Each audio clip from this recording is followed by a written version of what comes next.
Angalia Wakorintho wa kwanza 3:16. Wakorintho wa kwanza sura ile ya 3 na ule mstari wa 16.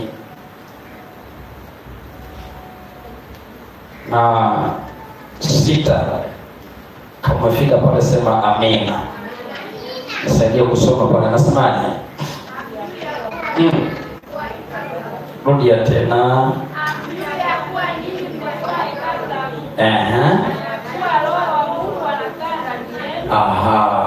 Anajaribu kuwajulisha hawa Wakorintho kwamba hamjui ya kwamba ninyi mmekuwa hekalu la Mungu.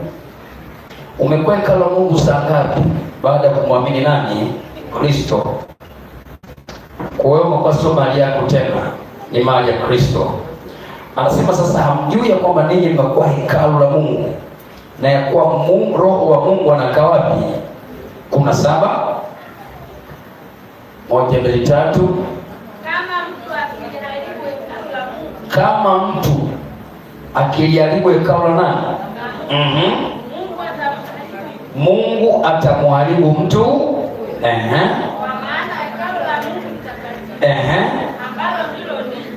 Sasa kwa hiyo wewe ndio hekalu la Mungu, si ndio? Si ndio Lakini anasema atakayeliharibu. Unaliharibu vipi hekalu la Mungu? Unaliharibu vipi hekalu la Mungu? Na amesema ukiliharibu naye atakuharibu. Unaliharibu vipi? Pambanue taratibu, unaliharibu vipi hekalu lake? Na hekalu lake ni wewe, sio jengo, si ndio jamani? Tunakubaliana hapo, sio jengo, ni wewe. Unaliharibu vipi? Wangapi walizaliwa wamechora tattoo ya makopa? Yaani walizaliwa na tattoo kwenye bega, sio kwenye hapa. Nani alizaliwa na tattoo? Hayupo. Unapochora tattoo kwenye mwili wako, umeharibu nini? Nani alizaliwa ametobolewa masikio, mwingine ametoboa mpaka huku, pua katoboa, ulimi katoboa, hapa katoboa, Mungu tamu tu. Nani alizaliwa ametobolewa hivyo? Unapofanya hivyo umeharibu hekalu la nani? Nani alizaliwa mbele zake zina bleach nyekundu, siji kijani, siji korokoro gani? Nani alizaliwa hivyo? Unapopaka korokoro hivyo umeharibu hekalu la nani? Na kueleza, na amesema ukijaribu na Mungu anakuharibu. Sasa hivi haina shida, endelea kutamba nazo. Lakini ile siku ya mwisho, point of no return, yaani mahali ambapo uwezo ukageuka, hapana rehema na toba tena, hapo ndipo utaungana naye. Ila sasa hivi you can do it. Anajua mahali pa kukuharibia. Amesema naye atakuharibu. Sasa hivi liharibu tu. Amesema naye atamharibu mtu huyo. Bwana asifiwe. Nani alizaliwa kuna kucha juu ya kucha? Sasa unapopachika kucha nyingine Mungu aweza kuwekea, unaona kama zifai, ndio kuharibu hekalu lake. Sasa nani alizaliwa na kope? Wao wanaangalia chini. Huko ni kuliharibu hekalu la nani? Nani amezaliwa amevaa wigi? Yule za marehemu zile. Hata mjizi ilikotokea. Yaani urembo. Sawa. Ila unajua unaharibu hekalu la nani? Yaani kipindi chako hicho na Mungu anafurahishwa nacho vizuri sana. Kila kitu ni chema, tena chema sana. Ila wewe na uzuri wako Mungu aliyokuumba nao mweusi. Mwanangu leo tumemwona kule. Leo hai. Unaona hai, anasema hai ndio meno yanaonekana. Kesho tumkuta amepaka Carolite mweupe. Kuna mwingine hapa sisi. Nasema tu hai, anajua hai. Leo weusi wako Mungu anafurahisha, anakuangalia na weusi wale wakubwa. Sasa jamani, nilimuumba mzuri jamani. Lakini unasema kwa nini siwe kama China? Nisiwe kama mzungu. Unatafuta vidonge. Bwana asifiwe. Uliumbwa mzuri jamani, ukitembea kama unarudi, ukirudi kama unaenda, flat screen yuko. Haleluya. Unaona hii mambo hii ndio ikafanya sajari. Nilikidonge. Mambo yote haleluya himo. Unalipwa kama Bwana. Sababu Mungu aliyokuumba hivyo anapendezwa yani. Unaelewa eh? Yanapotembea hivi yani ufuate screen safi. Wewe yuko akitembea imefuruka huko, naye Mungu anafaisha wewe hivyo. Sasa wewe unasema ifuate screen hapa, nataka niwe nibinuke hivi. Unalipwa kama na Unanielewa? Unanielewa? Unanielewa? Askari na usiseme sijakwambia. Endelea kujaribu ikao la Bwana. Utakutana naye ile siku baada ya kufa. Sasa hivi ina shida. Omba uwepo wa Mungu, utaona ukishuka, ina shida. Ufalme wako utauona tu, ila kuuingia. Alimwambia Nikodemo, mtu asipozaliwa mara ya pili hawezi kuona ufalme wa nani? Kwa ili uone ufalme wa Mungu ukitenda kazi, lazima uzaliwe mara ya pili uokoke. Si ndio? Umkubali Yesu kama Bwana Mwokozi wa maisha yako, usamehe dhambi, ishi maisha matakatifu, utauona ufalme. Lakini akasema mtu asipozaliwa kwa roho na kwa maji. Maana yake usipobatizwa kwa Roho Mtakatifu kwa moto na kuzaliwa kwa maji, maana yake uzamishwe yale maji mengi. Lakini maji yetu kwa tunabatizwa ya hapa ile unanielewa yani. Bwana asifiwe. Ninaomba na wale ambao hawajabatizwa pale tuonane. Amen. Hiyo ndio batizo mara ya pili. Ukoje batizo na tuonane baadaye. Amen.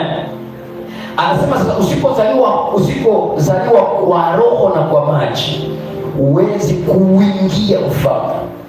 Kigezo mojawapo kitakachokuzuilia usiingie ufalme ni kuzaliwa kwa nini? Kwa maji na kwa roho. Usipobatizwa, usipojazwa nguvu ya Roho Mtakatifu, utaitwa ubatizo wa moto. Amina.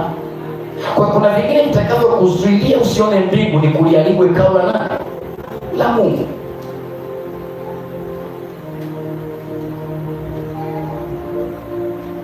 Sulemani akasema, enyi binti za Yerusalemu, na wasikwa ayala.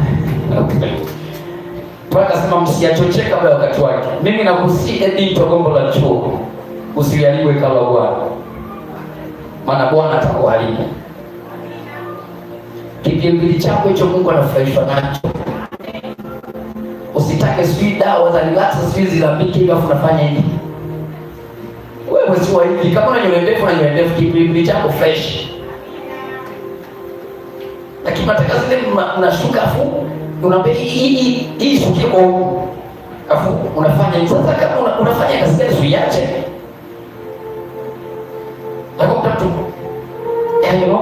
Yaani kikatu kidogo. Ina nini? Shida nini jamani? Yaani kama hivi ndio swala fulani kikai anafanya kama za msumbua fulani hivi, kumbe ndio swala zenyewe yani. Anafanya hivi. Ndio kana wewe piga tulia. Acha pwepo. Ushaya alipoikala Mungu ndio mama jamani, na nini mama? Mazetu jamani, mmetuzalia watoto lakini na mambo mengi kuliko unga wa ngano. Sawa, it's not my topic. Let me proceed. Okay. Tukaanza kuangalia operation iliyofanyika iliyopita, tukasema ni operation, tukasema pindua na komesha matatizo yanayojirudia.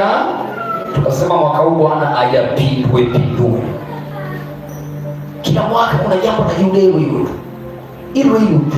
hilo tu. Na huo mmoja 9 akasema mnawaza nini juu ya Bwana? Yeye atakomesha kabisa. Zingatia neno kabisa. Akasema hayo mateso hayatajirudia mara ngapi? Kukataa ili tatizo mwaka huu sitaki lijirudie. changamoto hizi taki mwaka huu jirudie. Amesema hayo mateso atajirudia mara ya pili. Kama yeye amesema ambayo tatizo lilitesa mwaka jana, mwaka huu ole, maana yeye amesema. Amen. Tuliangalia Zaburi 46, I think ni mstari wa 9 pale, sio? Anasema avikomesha, avunja. Mwe mnakariri maandiko basi. Kama unajua kushika namba ya mpenzi wako, ya deni wako, shika andiko. Andiko la Mungu liko namba hiyo. Umekariri namba na kwa maana namba kichwani mpaka utapenda. Ila andiko hata moja lijui. Tisa nasema avikomesha vita hata mwisho wa dunia. Avunja uta, akata mkuki, achoma moto magari. Avikomesha vita. Tukasema kuna vita unavipitia. Mungu akomeshaye akakomesha vita yako. Kuna wakati wa vita na wakati wa amani. Lakini wewe jamaa tulisema vita tu.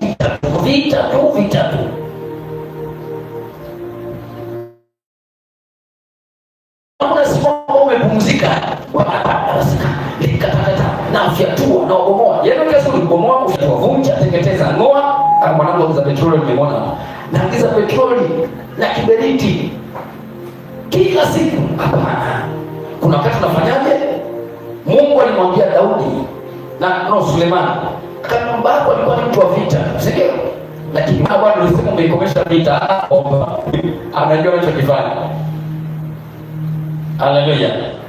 Tuliangalia mambo mawili ya kukusaidia ambao unapaswa kuyafanya ili kukomesha matatizo yanayojirudia. Mambo mawili. Tukasema la kwanza ni kubadilisha mtazamo wako wa kifikra wa ndani kuhusu tatizo ulilokuwa unalipitia. Yaani Mungu anasema ameshaliondoa ile tatizo, lakini kwa sababu kuna mapepe kusukuma kwa akili zako bado zinajua. Amen. Ile mentality yako inayofikiri ndio hilo tatizo, ndio njia kulivuta nini tatizo. Mithali 23 mstari wa 7 inasema, maana aonavyo nafsini ndivyo alivyo. Kwa hiyo anza kubadilisha namna unavyojiona. Kama mimi nilikuwa na mapepo, nilikuwa sawa, sina. Nilikuwa nina pressure, Bwana ameshaiondoa, sina. Yaani akili yako unaisemesha, unaifundisha kwa maana nilikuwa nayo, sina sasa hivi. Amen. Aonavyo nafsini ndivyo alivyo. Ukianza kujiona tofauti ndani, ndivyo utakavyokuwa nje. Amena. Amena. Tukasema ya pili ni kubadilisha mazingira au watu wanaofanya urudi kwenye tatizo hilo hilo mara kwa mara. Kuna watu ambao unao kwenye maisha yako ndio sababisho la tatizo fulani kwenye maisha yako. Utatengeneza na Mungu, lakini ukikutana huyu mtu unajikuta kwenye tatizo lile lile, si ndio? Hao watu na friend hawakusaidii, achana nao. Kuna mazingira ukikaa au ukiwa inakusababisha ukosee au ingie kwenye kosa, si ndio? Badilisha nini? Location. Kuna maeneo mengine hayakufai kukaa. Usiende jishinde nyumbani. Ukiona kuna rafiki ukiwa naye lazima kupeleke kwenye ukosaji, badilisha rafiki. Nilisema hivi. Usipoachana huyo mtu ukiwa unacheka sasa, safari hii utamwacha ukiwa unafanyaje? Unalia. Sasa hivi si amani, unajua usipofanya maamuzi sasa ya kusema mimi bwana, ni kwa kweli, angalia mambo yako na mimi angalia mambo yangu kwa amani kabisa, kama Ibrahim na Lutu hapa. Ukienda mashariki mimi nitakwenda wapi? Ukienda kaskazini mimi nitakwenda kusini. Tutatengana tu, lakini undugu uko pale pale. Tutengane tu hivi distance, maana tukikaa pamoja hivi unaona ugomvi uliopo kati ya mimi na nani? Kati ya wachungaji wako na wachungaji wangu. Wewe unajua kila ukikutana huyo mtu, tena mimi nakilega fulani lazima kwazo tu. achana naye huyo mtu. Usipomwacha ukiwa unacheka, utamwacha, utalazimika kumwacha, unafanyaje? Unalia. Yaani bora tu mengi kipindi kile mingi achana naye sikenikuta haya. Lakini machozi yako hapa ashakutia hasara, ashakupotezea muda, ashamaliza vitu vyako. Nimeeleweka? Leo tuangalie jambo la pili ambalo Mungu anataka tuweze kuliangalia. Andika hapo chini, operation pindua vyanzo vya matatizo.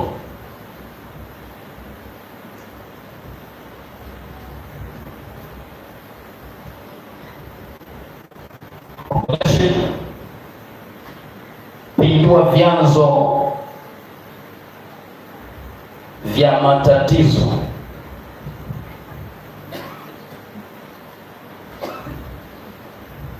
Unayoyapitia au yanayokutesa. Operation pindua vyanzo vya matatizo unayoyapitia sasa hivi au yanayokutesa kwenye maisha yako. Sijui unachopitia, ila najua unapitia. Sijui una tatizo gani, ila najua unalo tatizo, ila ni siri yako. Mengine tunayajua, kile mengine ni siri yako mwenyewe, ni siri ya moyo. Amen. Unapitia changamoto, kukataliwa, kuchukiwa, kubezwa, wewe unajua. Baba anajiuliza ni kwa shida gani jamani? Nikifanya mema tu ni nini wananichukia? Nikifanya jema tu wale. Hilo inawezekana una mgogoro wa nafsi yako, sio? Linakuumiza wewe kama wewe ndani. Mungu anajua. Inawezekana sisi hujatuambia, ila Mungu wao anajua. Leo acha Bwana kapindwe. Amina. Wacha leo Mungu aingie kwenye hekalu. Si hekalu lake. Si hekalu lake, wacha aingie kwenye hekalu lake. Afanye kikokoto. Ayapindwe yanayokutesa na yanayo unayoyapitia. Bwana asifiwe. Wafalme wa Pili. Wafalme wa Pili. Wafalme wa Pili sura ya 2 mstari wa 19. Yaani anza kufikiria kile unachokipitia, Mungu leo anakomesha. Amina. Tunaendelea gani kumwambia leo hii ya imeisha leo. Amina. Wafalme wa Pili sura ya 2 na mstari wa 19. Tusome pale.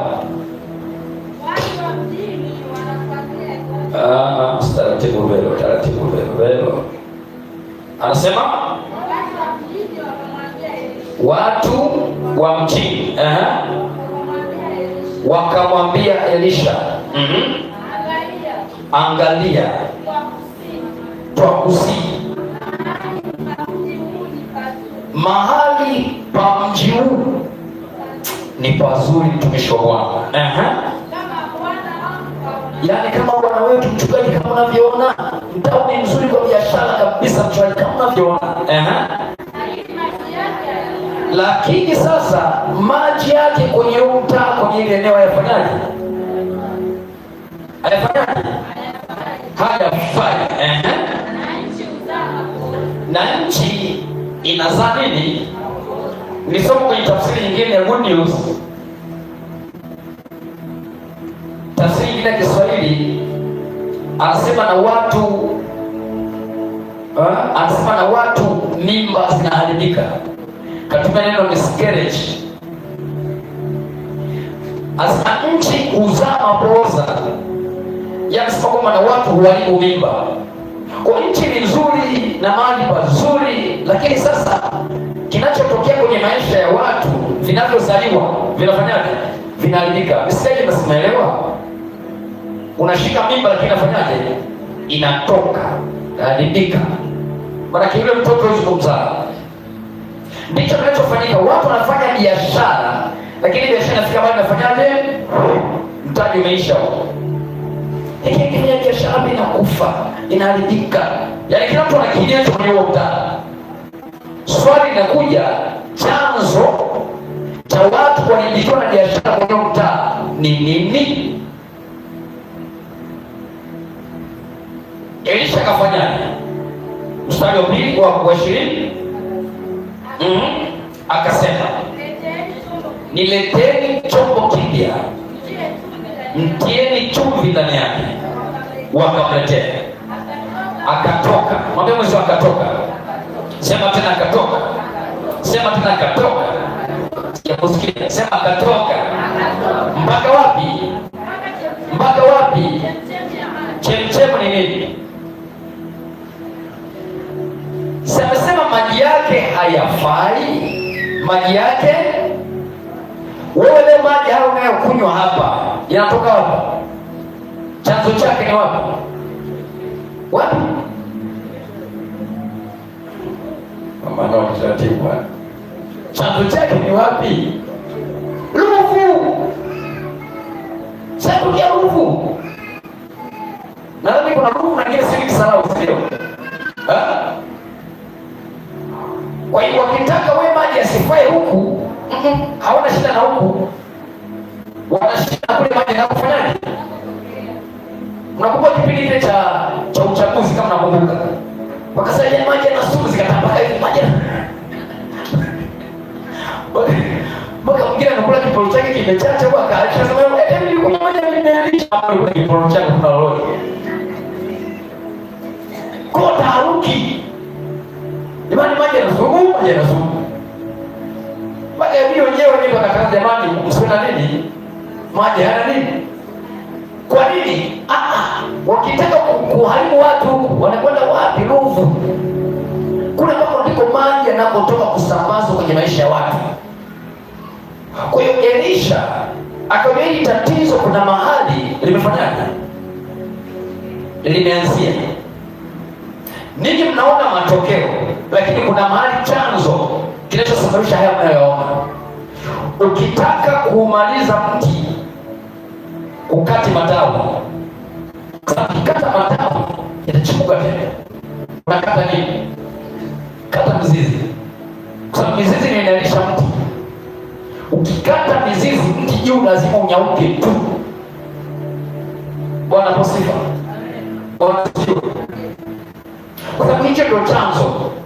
Leo wacha Bwana akashughulikie na mizizi ya matatizo na changamoto zako kwa jina la Yesu. Kwa Elisha akaenda mpaka kwenye chemchemi, mahali ndiko mapooza yanakozaliwa na kusababisha maji yasifae watu wasinywe. Akaenda pale. Akafanyaje? Moja ndio tatu akasemaje? Akasema, Bwana na wewe utasema katika jina la Yesu. Sisi tunalo jina. Mkiomba lolote kwa jina langu hilo litalifanya. Akasemaje? Nimeyaponya maji haya.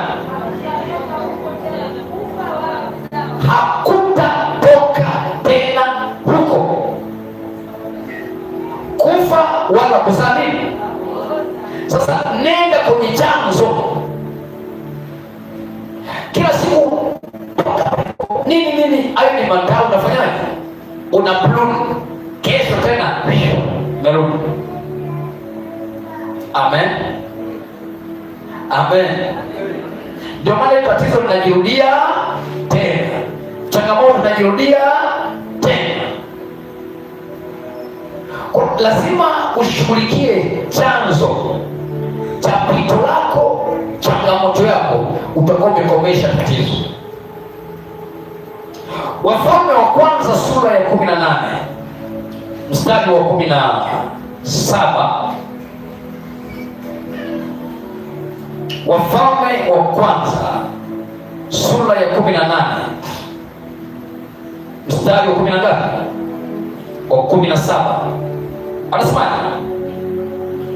ikawa Ahabu nani alipomuona Eliya Ahabu akamwambia, je, ni wewe ewe mtaabishaji wa Israeli? Kwa nini mwambia vile? Kumbuka nchi ipo kwenye ukame wa miaka mingapi? Mitatu. Majani hakuna. Rudi mstari wa kwanza. Ile kuna nani? Mstari wa kwanza. Ikawa baada ya siku nyingi, neno la Bwana lilijia Eliya katika mwaka wa ngapi? Wa 3, kusema, enenda ukajionyeshe kwa Ahabu, nami nitaleta mvua juu ya nchi. Basi Eliya akaenda ili ajionyeshe kwa Ahabu, na njaa ilikuwa zito, kwa sababu katika Samaria. Ahabu akamwita Obadia aliyekuwa juu ya nyumba yake, na huyu Obadia alikuwa mwenye kumcha Bwana sana. Kwa kuwa ikawa Yezebeli alipooa manabii wa Bwana, Obadia akatoa manabii 100 akawaficha 50 katika pango, akawalisha chakula na kuwapa maji. Ahabu akamwambia Obadia, pita katika nchi kwenye chemchemi zote za maji, nini na vijito vyote, labda tutapata majani tuwahifadhi hai farasi na nyumbu, tusipate hasara ya hao wanyama wengine. Bwana asifiwe. Kuna wanyama walikuwa wanakufa kwa sababu hakuna majani, ukame. Nani sababisho la ukame? Rudi Wafalme wa Kwanza 17. Hakuna tatizo kusipokuwa na chanzo. Ninyi mnagombana hapa, ugomvi umetokea wapi? Unakuja kusuluhisha, kwani chanzo chake nini? Ananiambiaje eti mimi kwa chanzo ni kale kaneno. Bwana asifiwe. Haleluya. Ananiambiaje mimi na mapepo? Hilo ndo chanzo. Bwana asifiwe. Hiyo ndo sababu. Kwa tukitaka tuponye tatizo, tunalazima tushughulikie nini? Sababu iliyozalisha tatizo. Tukwambie bwana, wewe una mapepo. Hebu tujaribu kama yamo. Tunafumua, simona kujaribuka una mwanangu. Ni maneno tu. Bwana asifiwe. Lakini ugomvi ni kwamba kaniambia mimi na nini? Na mapepo. Asipojaribu kuja tuprove yamo kweli. Baba kwa tumesikia roho natoka fire. Hamna maana sio mjaribu kapepo mwanangu. Sana ile na mapepo siyaisha, basi tufanye yaisha. Ng'ombe na ile utakuwa na mapepo sasa, kibao kinageuka. Ule tamka utakuwa na mapepo sasa. Chanzo neno tu. Umeelewa? Neno tu. Ndio kasababisha ugomvi wote. Ni kaneno. Kwa ili kuondoa ugomvi huku, shughulikia na neno ambalo limesababisha watu kugombana. Watu waachiliane, wasameane, wanasamehe bwana. Ili litoka tu. Si ndio jamani? Lilichoropoka tu. Kama tatizo ni hilo, fatu siongee tugombane. No. Ni neno kisimame basi. Tafadhali samehe, shikana mkono pale, basi maisha fanyaje? Shughulikia chanzo. Mlikuwa mnacheka vizuri, mnashirikiana vizuri, sasa hivi ameongea.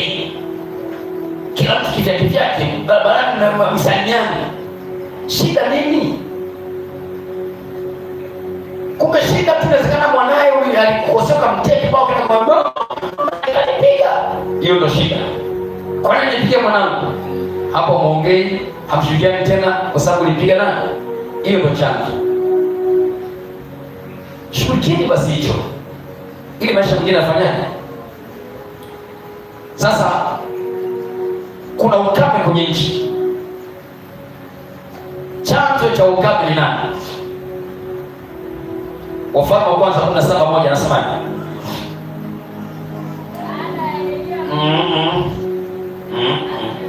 Basi Eliya mtishi wa wageni wa Gilead akamwambia Ahabu. Nani jamani? Eliya anamwambia nani? Kama Bwana Mungu wa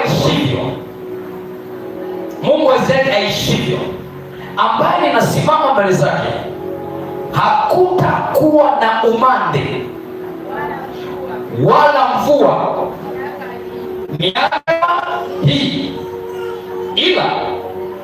ila ufunguo na umimi. Afunaeli kwa Bwana akamjia, nenda kwenye kijito gani cha Kerithi kinachokabili Yordani, utakunywa yale maji. Nimeuamuru kunguru wakulishe kwa nyama na mkate asubuhi na nyama na mkate jioni. Imeisha huku. Mwaka wa kwanza mvua hakuna, mwaka wa pili mvua. Dorcas, mwamsha kulia kwako. Mwaka wa pili mvua, mwaka wa tatu. Kwa hiyo hakuna kinacholimwa, hakuna kinachopatikana. Mifugo inakufa kwa sababu ya njaa.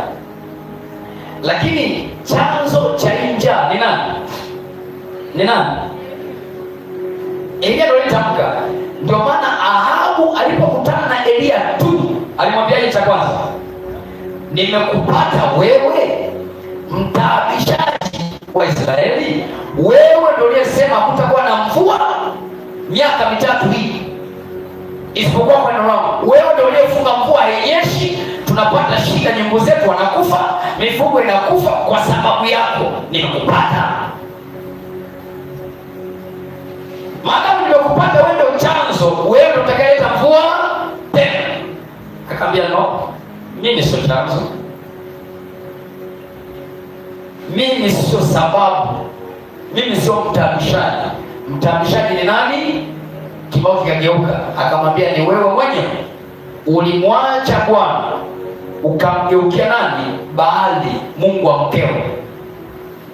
Kwa sababu ya hayo, kwa sababu umemwacha Mungu, umeacha madhabahu ya Mungu, enda kuabudu madhabahu ya Baali. Kwa sababu hiyo ndio maana tatizo limefanyaje? Limekuja kwenye nchi. Isingekuwa ni hivyo wewe kufanya hivyo, mimi nisingelitamka hiyo laana kwenye nchi. Unaelewa?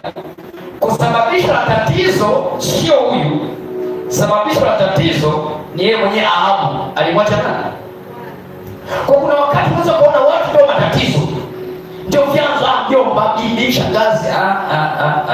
Ya kwanza itafakari mwenyewe, jichunguze mwenyewe. Maombolezo 3:38. Maombolezo 3:38. Maombolezo 3:38.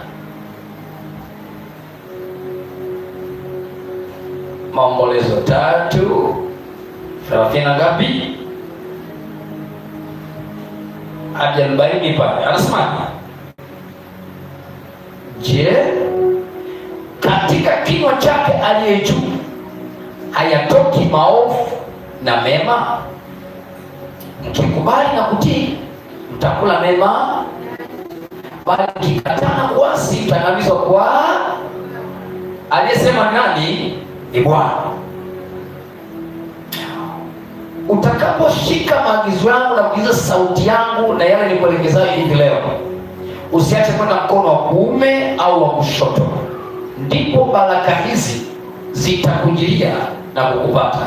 Utabarikiwa mjini, utabarikiwa mashambani, utabarikiwa ingiapo, utabarikiwa na utokapo, utabarikiwa kapu lako na nini sitakukandia, utabarikiwa uzao wa tumbo lako.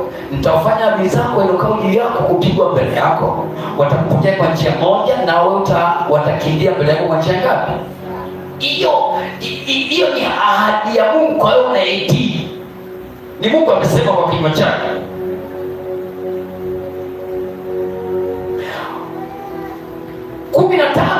Kumbukumbu 24:15 anasema, itakuwa kama hutaki kuisikiliza sauti ya Bwana na kufanya nikuagizayo hivi leo, ndipo laana hizi zitakujilia na kukupata. Utalaniwa mjini, utalaniwa mashambani, utalaniwa ungiapo, utalaniwa utokapo. Unaona maneno? Utalaniwa uzao wa tumbo lako na maongeo ya ng'ombe zako, waume kwa wake, utalaniwa.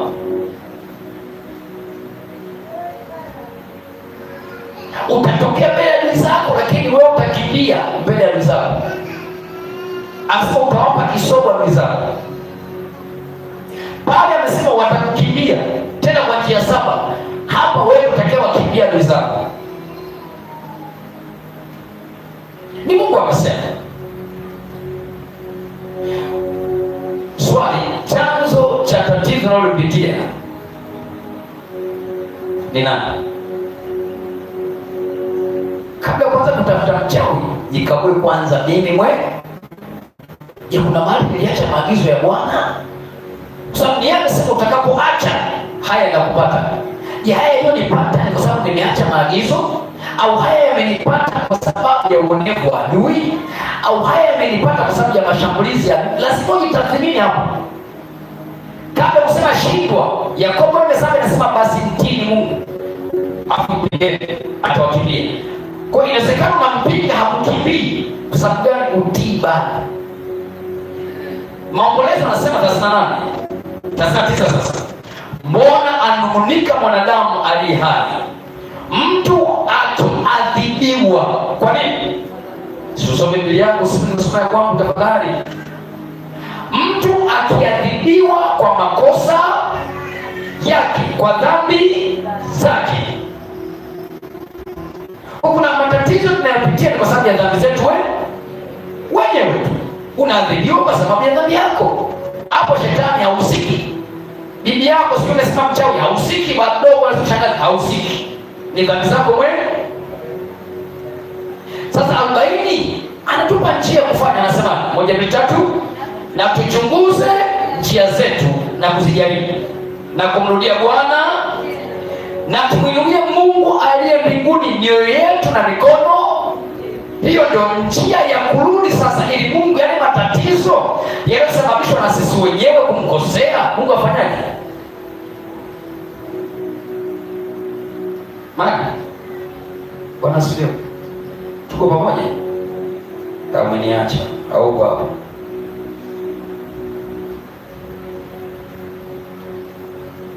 kishughulikie chanzo cha usingizi. Mwambie wewe unasababisha. Umeelewa kipo kinachokusababisha. Kwa nini unatembea barabarani, kulali barabarani unatembea? Kama tunavyo ndio unasema la sawa. Sawa. Kwa sababu mimi naona ni maisha. Nikisema amen, amka sawa. Ulichokusudia ukipate kimeshakupita.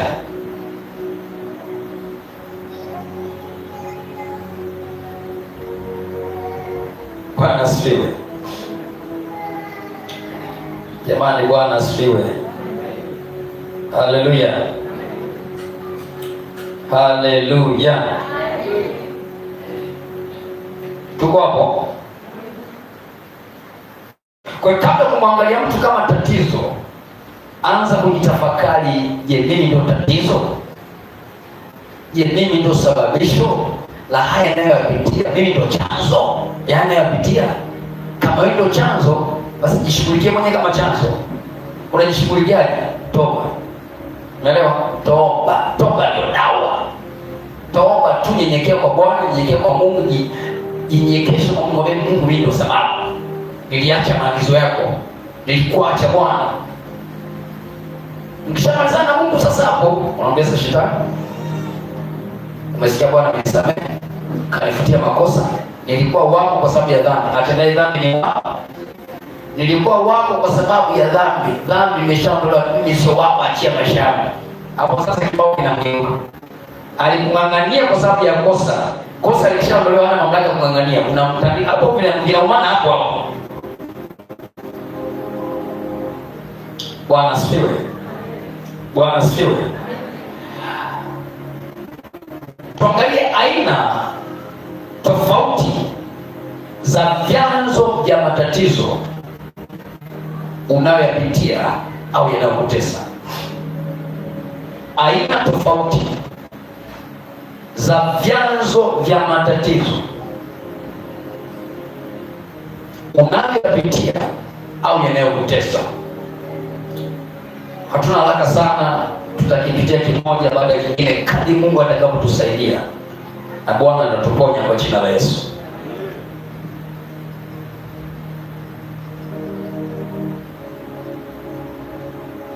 Aina tofauti ya vyanzo vya matatizo yanayokutesa au unayoyapitia, ambayo inatakiwa yapinduliwe. Bwana asifiwe. Namba moja ni dhambi anayoifanya mtu, ni dhambi anayoifanya mtu, iwe kwa kujua au kwa kutokujua. Ni dhambi anayoifanya mtu,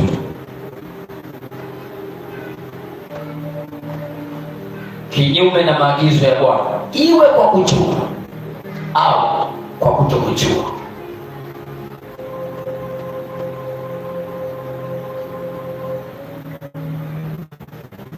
Ili kwamba ujui ninachokifanya ni makosa, haimaanishi shetani anasema kwa sababu alifanya hajui sio dhambi. Dhambi inaenda kufanyaje? Kuumiliki na kushikilia.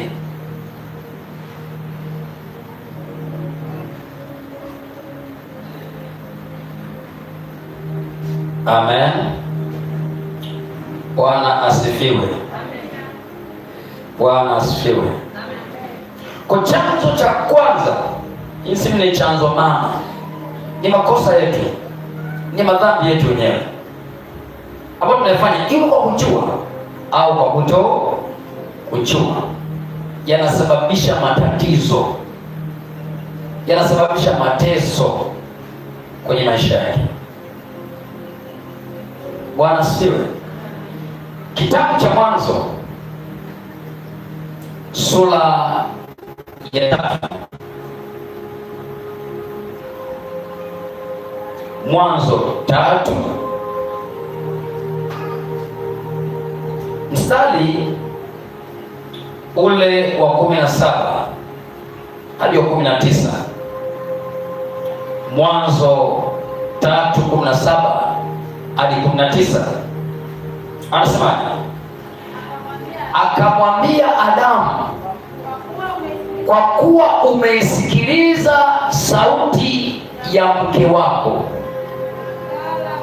ukala matunda ya mti ambao nilikuagiza nikisema usiale. Ardhi imelaaniwa kwa ajili yako, kwa uchungu utakula mazao yake siku zote za maisha yako. Michongoma na miiba itakuzalia, nawe utakula mboga za kondeni. Kwa jasho la uso wako utakula chakula, hata utakapoirudia ardhi ambayo kwa hiyo ulitwaliwa, kwa maana u mavumbi wewe, nawe mavumbini utarudi. Kwa tafsiri nyingine za Kiswahili anasema, za Biblia anasema kwa kosa lako. Hapa anasema kwa kuwa umeisikiliza sauti ya mke wako. Kule anasema kwa kosa lako ardhi imelaaniwa, chakula kwa uchungu, kwa jasho. Maana yake kama kosa lisingelifanyika, hii adhabu, haya mateso kwa Adamu yasingefanyaje? Kwa chanzo cha haya kula kwa jasho, si kwa uchungu, nini, ni kosa la nani? Mke wake, achana naye, kosa la mke wake, la Adamu. Yeye anaulizwa umefanya nini? Anasema mke uliyenipa ndio sababisha nikala. Swali ni kwamba umekula nilichokwambia usile au ujala? Sio nani aliyekusababisha. Yeye anasema Mungu, mimi sio sababu, mimi sio chanzo. Chanzo ni nani? Ni mke. Ndio akasababisha nikakosa. Anasema sio okay. Anakuja kwa chanzo mke. Mwanamke amefanya nini? Nyoka. Kila mtu anazingizia chanzo chake kilichomsababisha akosee, akaanza kushughulikia chanzo nani? Nyoka. Rudi mstari wa 15. Mungu ndiye anashughulikia vyanzo.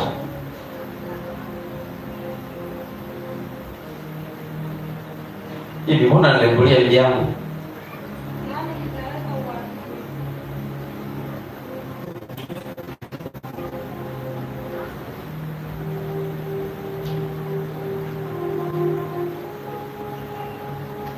Nasemaje? Bwana Mungu akamwambia nyoka, kwa sababu umefanya hayo, umelaaniwa wewe kuliko wanyama wote na kuliko hayawani wote walioko mwituni. Kwa tumbo utakwenda. Sasa sijajua nyoka zamani alikuwa na miguu, sijui. Baada ya kusafisha ile disasa akafyekwa miguu, hatujui. Inaposema kwa tumbo utakwenda, maana yake alikuwa atembea kwa tumbo, sio? Tunafanya assumption. Alikuwa atembea kwa tumbo. Angekuwa anatembelea tumbo asingemwambia kwa tumbo utakwenda. Maana kuna namna ambayo alikuwa anatembea. Inawezekana alikuwa na miguu, sio? Anasema kwa tumbo utakwenda. Na mavumbi utakula siku zote za maisha yako. Nami nitaweka uadui kati yako na huyo mwanamke. Nitaweka, maana yake uwepo. Yaani nyoka, mwanamke na binadamu walikuwa ni marafiki. Baada ya kosa, ndipo sasa nyoka akimwona mwanadamu atamani kugongeka. Na wewe ukimwona nyoka unatamani ufanyaje? Unaona sasa maadui tayari. Urafiki huko. Kwa hiyo nitaweka uadui kati yako na huyo mwanamke, na kati ya uzao wako joka na uzao wake. Huo utakuponda wewe kichwa, na wewe. Sasa atakayemlia tena mwenzake ndio mshindi. Ukiona umegongwa na wachawi, sio kwa sababu ulikuwa na mamlaka ya kuwatandika wachawi, ila ni kwa sababu ulishindwa kutumia mamlaka yako ya kuwaponda nini? Kichwa. Na kwa sababu uliacha kichwa, wao wakatimiza na wenyewe kugonga nini? Kisigino. Nimekupa amri ya kukanyaga nyoka na nge. Usimwambie Mungu shughulika na wachawi. Mungu afanye kazi. Unanielewa eh? Hafanyi kazi. Ameshakupatia mamlaka yote ya kuwashughulikia. Unapowaacha ndipo atakapokuwa mimba kwako. Na Mungu anakuangalia. Hosea 6 wanaangamizwa kwa kukosa maarifa. Nguvu unazo, mamlaka unazo, wanakugonga kwa sababu umeambiwa utawaponda kichwa. Na unajua ukishamponda kichwa na network ziko pale, biashara imeisha. Ndio maana nyoka upigi kwenye mkia. Unampiga wapi? Ukimponda kichwa, biashara imeisha. Sasa wewe mbonde mkia mwache. Kesho utakutana na yule uliyeponda mkia, atakugonga kwenye sikio chako. Sasa unajua nilimpiga kwenye mkia, uliambiwa utamponda kichwa, sio mkia.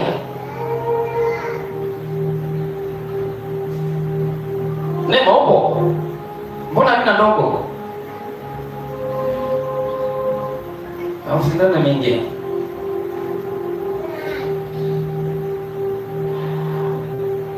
Sasa akamalizana na nyoka.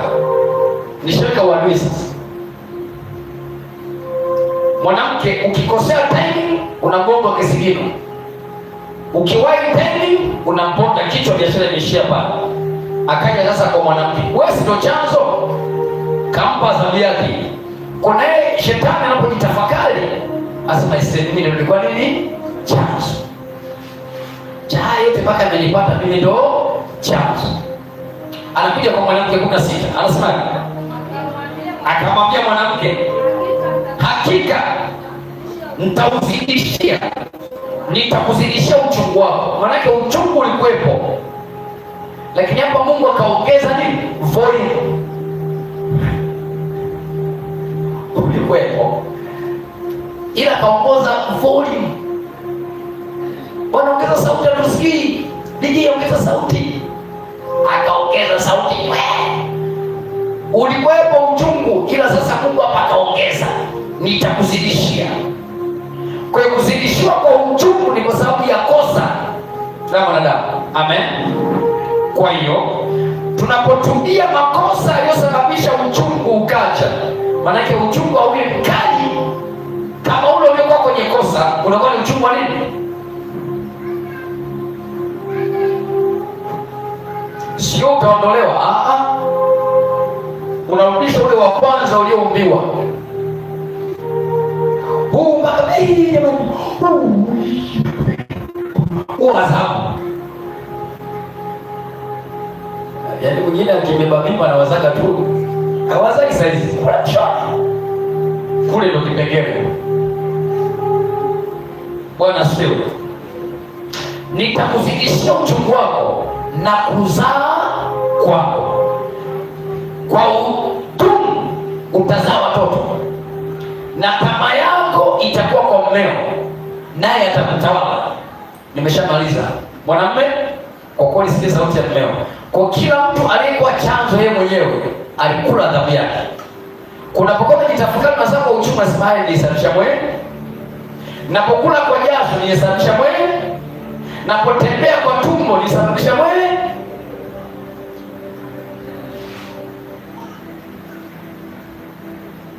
Chanzo cha wewe ni nani? Kienda mbele za Mungu, kwa Mungu chanzo ni mwenyewe. Usihesabu haki. Yesu unajua bwana ni mjomba, unajua ni mama aliyepeleka kwa waganga. Usianze hapo. Ukianza hapo unakuwa ni Adamu, mwanamke yule ndio. Ukianzia hapo unasema nyoka ndio alisababisha. Maana unataka kujiondoa kwamba wewe ndio sababisho, tatizo halitaondoka. Shida haitaondoka, itaendelea kukaa. Sababu hujioni wewe ndio sababisho, unaona watu wengine ndio sababisho. Tuje kwa Kaini, Mwanzo sura 4. Iko mifano mingi. Vyanzo ni sisi wenyewe. Angalia Kaini. Kaini kwa sipiba ile walipa jina Kaini. Mwanzo sura 4. Mstari tuanzie wa 3. Ikawa hatimaye Kaini akaleta mazao ya ardhi sadaka kwa Bwana. Habili naye akaleta wazao wa kwanza wa wanyama wake. Bwana akamtakabali Kaini na sadaka yake, bali Kaini hakumtakabali wala sadaka yake. Kaini akakadhibika mno sana, uso wake ukafanyaje? Ukakunjamana. Bwana akamwambia Kaini, kwa nini una ghadhabu na kwa nini uso wako umekunjamana? Kama ukitenda vyema utapata kibali, usipotenda vyema dhambi iko inakuotea mlangoni, nayo inakutamani wewe, walakini yapasa uishinde. 8:1-3. Kaini akamwambia Habili nduguye, twende uwandani. Ikawa alipokuwako uwandani, Kaini akamwinukia Habili nduguye, akamuua. Bwana akamwambia Kaini, yuko wapi Habili ndugu yako? Akasema sijui ni ndugu yako. Akasema umefanya nini? Sauti ya damu ya ndugu yako inanililia kutoka katika ardhi. Basi sasa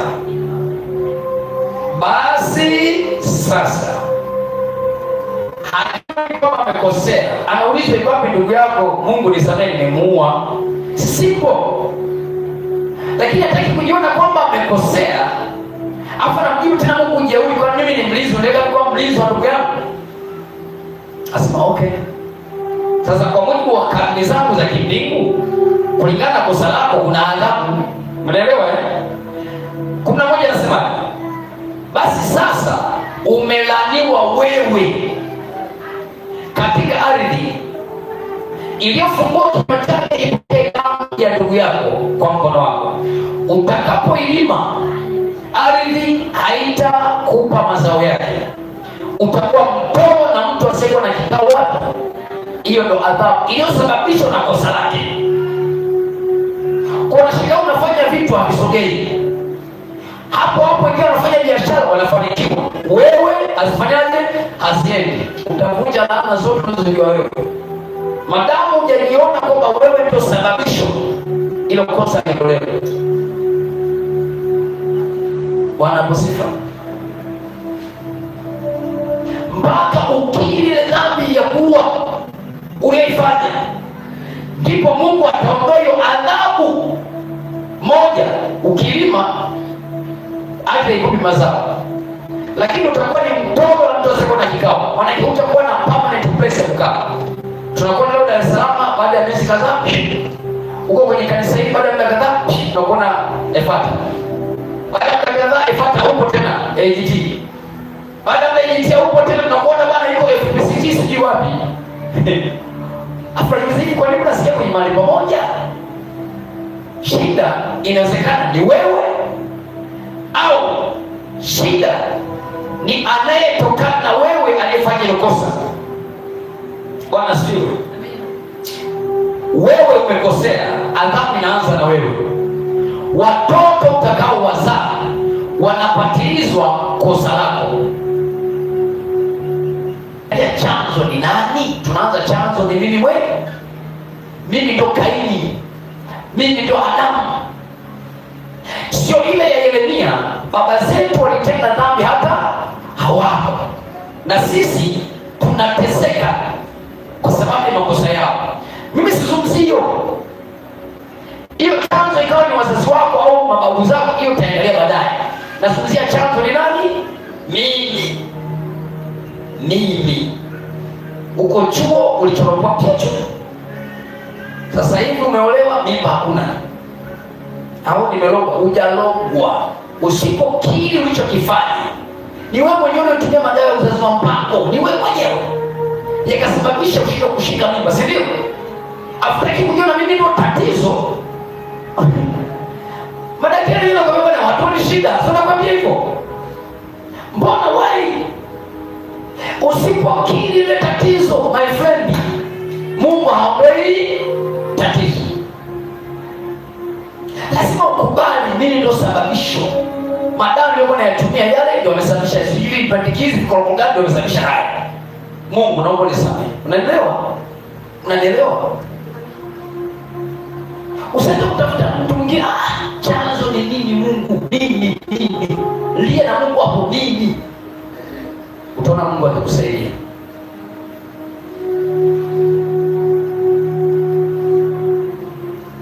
Kwa hiyo Mungu aingilie kati kupindua matatizo unayopitia ambayo chanzo chake ni wewe mwenyewe.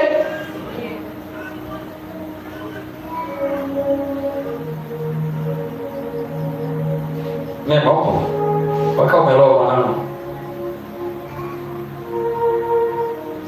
Simon, chanzo nani? Ni wewe. Ele mtengeneze. Ni wewe mwenyewe. Usianze kutafuta mchawi. Nimesema tuzichunguze njia zetu na kumrudia Bwana. Kwa unapojichunguza ni nini? Ukirudi kwa Bwana Mungu, nimetambua mimi ndio nimekosa. Mimi ndio nimekosa kabisa, nimesababisha sana. Amen. Kaini anamwambia Mungu nini? Kuna tatu. Kaini akamwambia Bwana, adhabu yangu imenikulia kubwa, haichukuliki.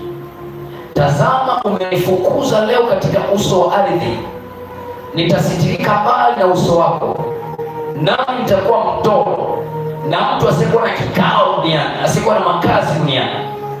Hata itakuwa kila anionaye ataniua. Bwana akamwambia, kwa sababu hiyo yeyote atakayemuua Kaini atalipizwa kisasi mara 7. Bwana akamtia Kaini alama, mtu amuonaye asiye akafanyaje? Akampiga. Bwana asifiwe.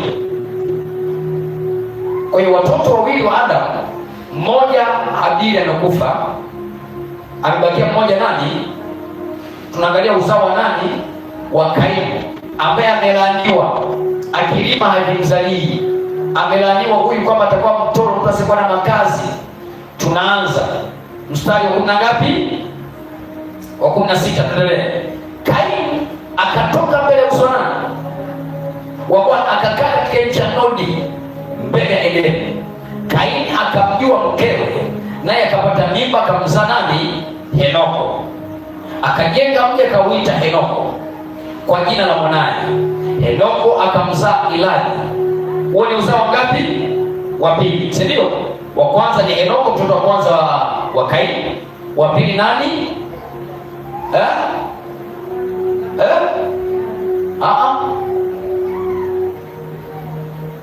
Iradi ni mjukuu wa nani? Wa Kaini. Amen.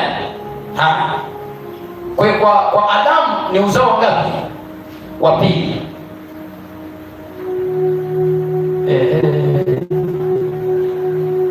Ni kizazi cha ngapi? Cha pili. Cha nazungumzia Kaini, sio Adamu. Uzao wa kwanza, generation ya kwanza ya Kaini ni Henoko. Ya pili ni Iradi. Iradi akamzaa Mehuyaeli. 3. Mehuyaeli akamzaa nani? Methusela. Methusela akamzaa nani? Lameki. Kwa Lameki ni uzao ngapi? Kizazi cha ngapi? Cha 5. Lameki akajitwalia wake wawili. Jina la wa kwanza ni Ada na jina la wa pili Sila.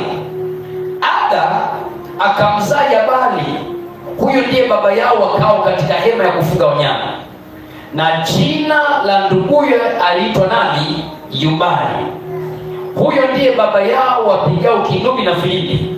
Sila naye akamzaa Tubali Kaini, mfua kila chombo cha kukatia cha shaba na cha chuma, na umbu lake Tubali Kaini alikuwa nama. 23. 1-3. Kaini akawaambia wake zake, akamwambia, aliwaambia twende 1-3. Sikieni sauti yangu, Ada na Sila, enyi wake za Lameki, sikilizeni usemi wangu, maana nimemuua mtu kwa kunitia jeraha, kijana kwa kunichukua. Kama Kaini akilipizwa kisasi mara 7, hakika Lameki atalipiwa mara 70 na ngapi? Adamu akamjua mke wake tena, akamzaa mwanamume, akamwita jina lake nani? Seti. Kwa uzao wa pili wa Adamu ni nani? Ni Seti.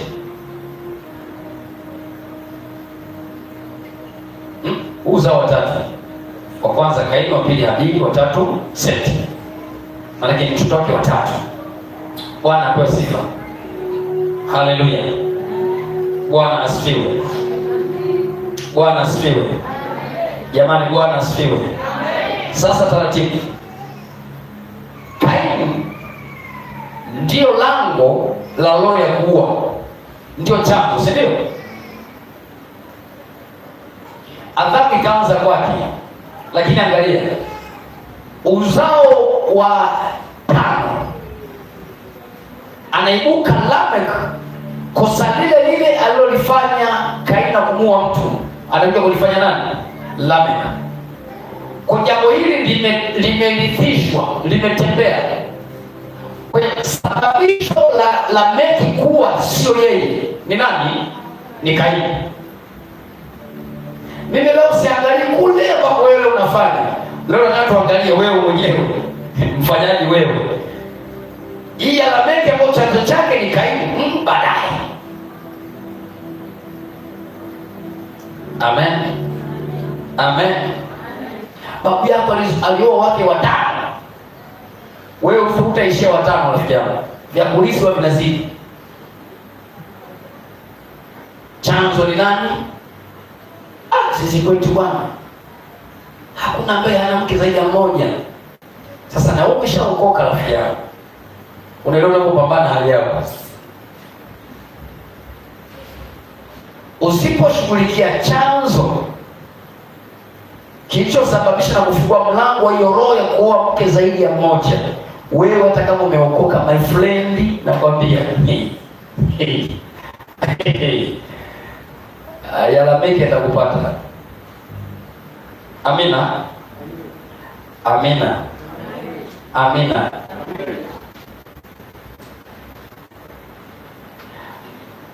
Tumeelewana hapo? Chanzo ni nani? Nacho kupepesa macho kuangalia jirani mtu watatu. Nini? Ndio sababu. Na inawezekana wewe sasa ukasababisha tena na kizazi chako kinachofuata kuadhibiwa kwa kosa lako. Wewe leo inawezekana unaadhibiwa kwa yale kule waliosababisha wale kule. Na wewe nao ulifanya leo, usipolishughulikia leo hicho chanzo utasababisha kwa watu wewe. Mpeka na amani tu baadaye. Bwana asifiwe.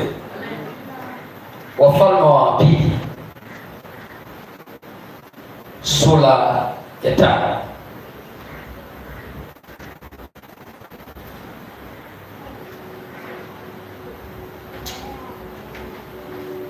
Chanzo ni nini? Na wewe ambaye ni chanzo unaweza kusababisha matatizo kwa watu wengine.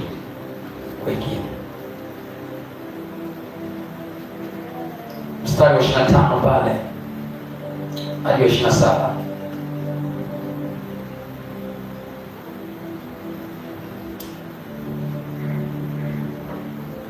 Na nyakati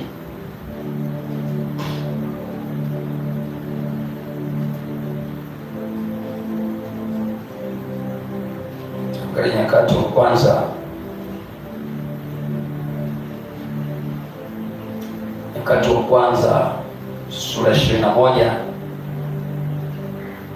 mstari wa kwanza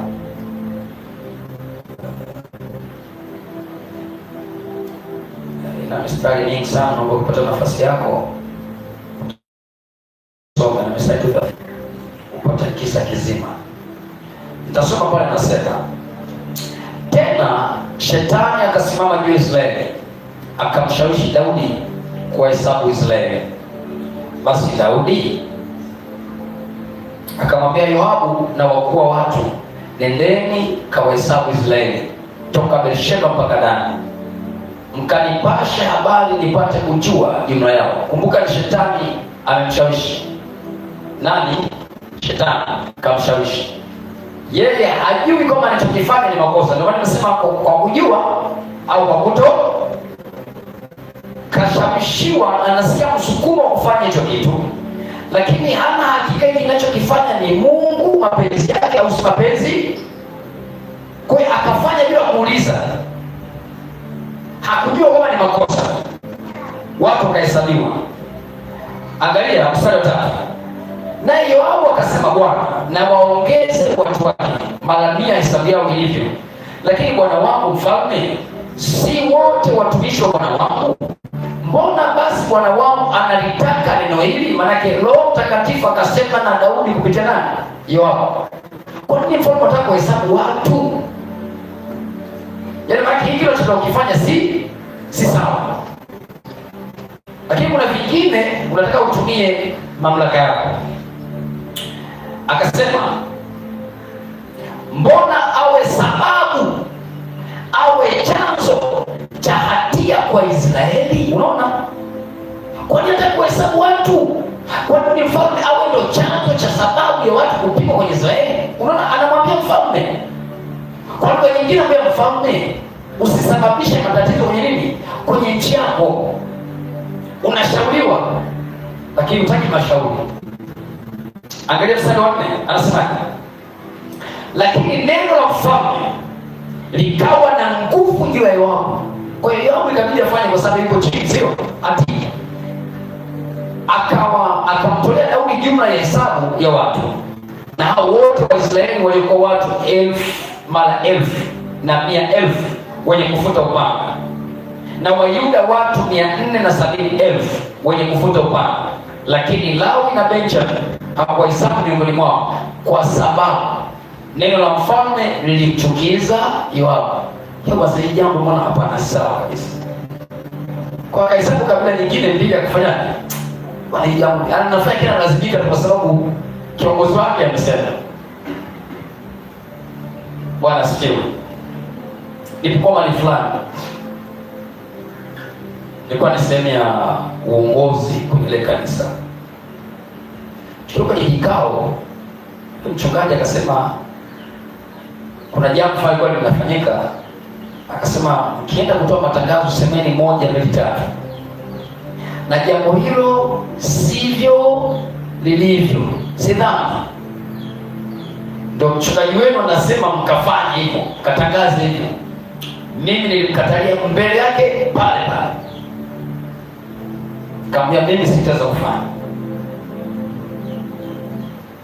Akasema umeshaota mabembe? Nikamwambia mimi siko tayari kufanya. Heri tukakosana, siko tayari nikosea Mungu. Ndio msimamo mimi kwa hivyo. Kwa sababu ya kukinzana na tunaoifanya kinyume na Mungu. Siku moja mke wake alilopokea akasema agent.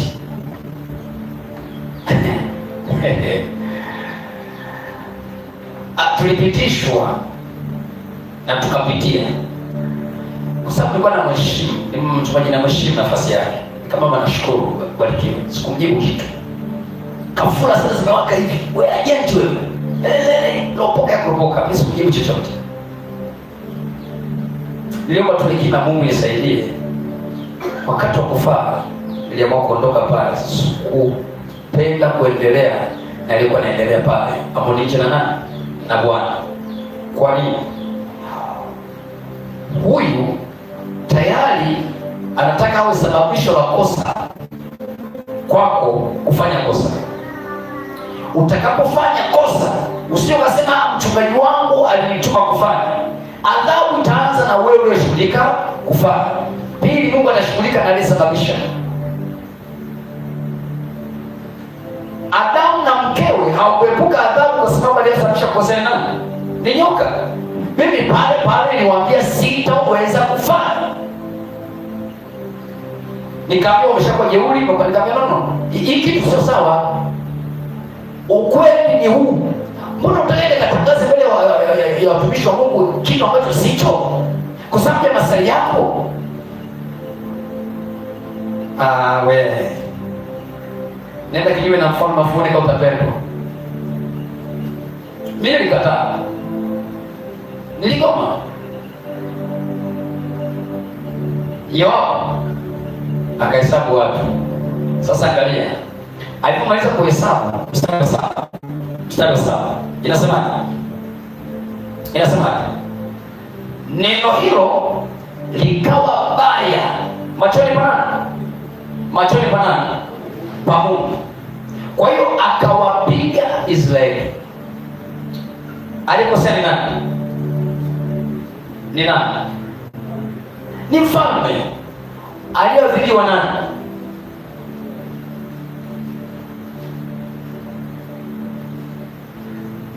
Kuna matatizo mengine wanayapitia, sababisho sio wao waliokosea, ni huyu alikosea.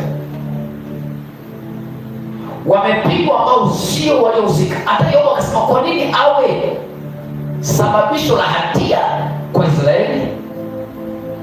Angalia kilichotokea. Na Daudi akamwambia Mungu, nimekosa. Unaona? Akatambua mimi mwenye makosa. Nimekosa sana.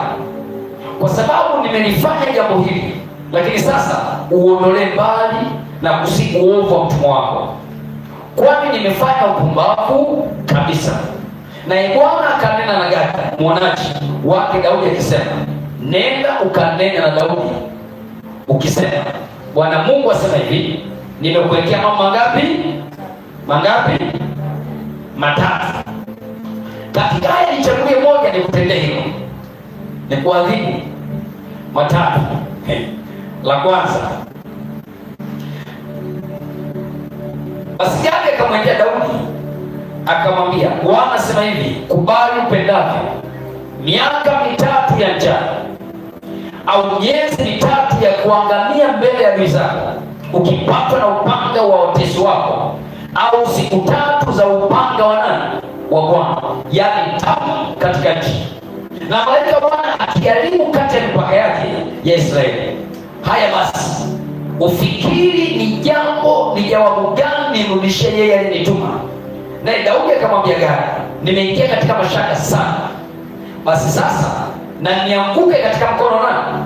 Wa Bwana, kwa kuwa rehema zake ni nyingi sana, wala nisianguke katika mkono nani? Bwana. Alimwambia siku ngapi? Siku 3 za nini? Za tauni kutoka kwa Bwana. Sasa bora tuniangamie kwa Bwana, maana kwa shetani hakuna huruma. Bora kwa Mungu atake nitandika, nikilia sana naweza kanionea huruma, akanifikisha kikomo, ila sio kwa shetani. Akabane, bora niambie mbele za Bwana, niadhibiwe na Mungu mwenyewe, atanihurumia. Basi Bwana akawaletea Israeli tamu, nao wakaanguka Israeli watu 70,000. Naye Mungu akatuma malaika aende Yerusalemu ili auangamize. Naye alipokuwa tayari kuangamiza, Bwana akatazama, akagaidi katika mabaya, akamwambia malaika alibuye, basi yatosha sasa, ulegeze mkono wako. Naye malaika wa Bwana akasimama karibu na kiwanja cha kupulia cha Arauna Myebusi. Bwana asifiwe. Tunajifunza nini hapa? Tunajifunza nini?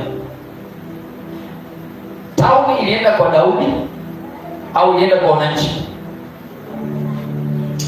Alifanya kosa ni nani? Basi asikiani na fahamu.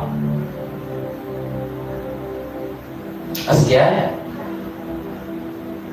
simama kwenye zamu yako kwa ajili ya mfalme Daudi, ili usitadhibiwe wewe. Ili maamuzi anayofanya mfalme Daudi yawe ni maamuzi sawasawa na Mungu, yasiwe ni maamuzi anayoshawishiwa na shetani yakasababisha kosa kwa Israeli. Asikiai na jambo la pili. Usiseme sijakwambia.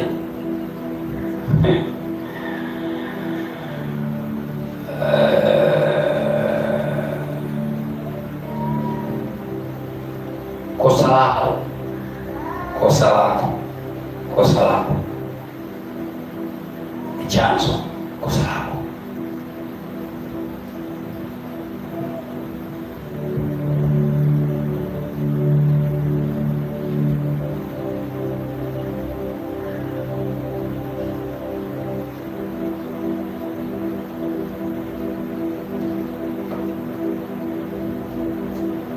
chanzo cha pili ni madhabahu za miungu kwenye mji. Chanzo cha pili ni madhabahu za miungu kwenye mji.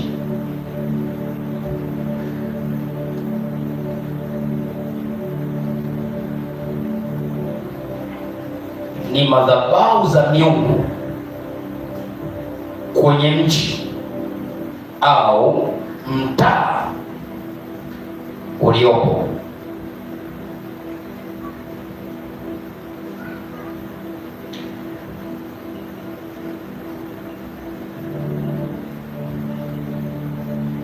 Ni madhabahu za miungu kwenye mji au mtaa uliopo. Kumbukumbu 12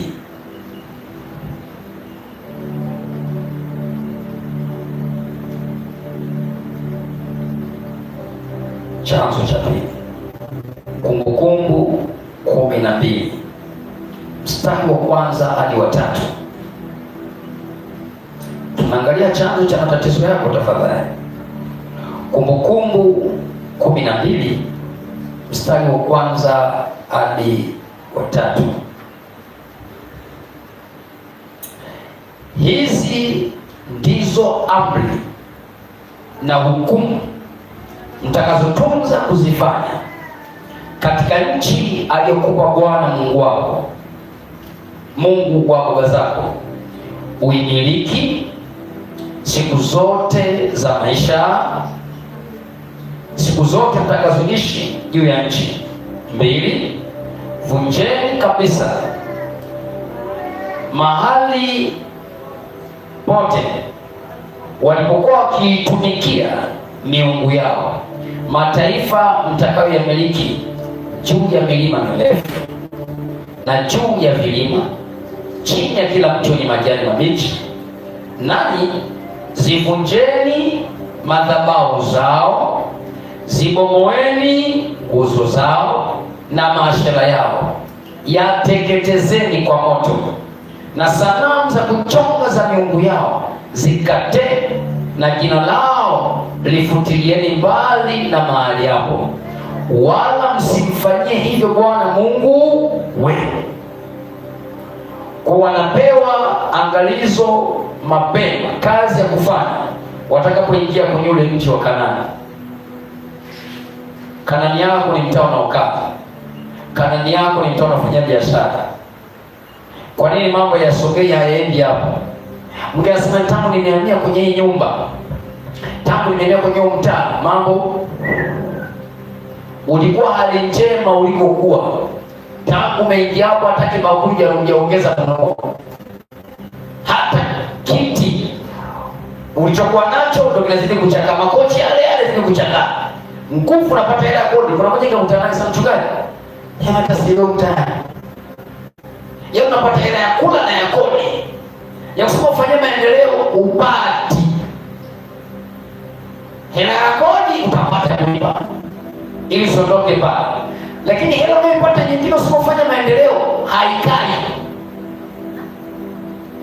Shida chanzo ni nini? Kujiuliza chanzo ni nini? Kwa nini kabla hujahamia kwenye mtaa ulipokuwa unakaa ulikuwa na makochi kama makochi, kwa na friji kwa na, tangu umeingia hapo hakuna kitu kimefanyika, umeongeza chanzo ni nini? Unajua umeingia kwenye mtaa wa watu, anasema mkiingia katika ile nchi mahali pote walikuwa wakitumikia miungu yao, umeingia kwenye mtaa, kuna mahali unafanyika mambo yao. Bwana siwe unielewe, si nimehamia hapo. Kabla sijahamia, siku moja tunamshauri kwa mfano, kesho yake usiku wake nikaingia pale kuja kuombea. Nimeomba, nimejipumzisha kwenye chumba cha huko, nasikia nimelala hivi, ya nasikia vishindo vya watu, yaani kana ile sauti unasikia ndio iko hapo kwenye masikio yako.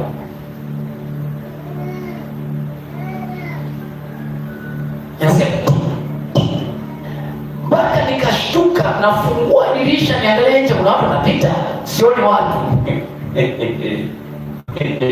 Umeingia kwenye miji ya watu.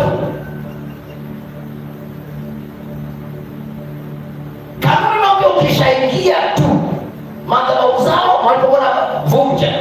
Nyinyi si mnaelewa? Mpaka nani basi mnaelewa?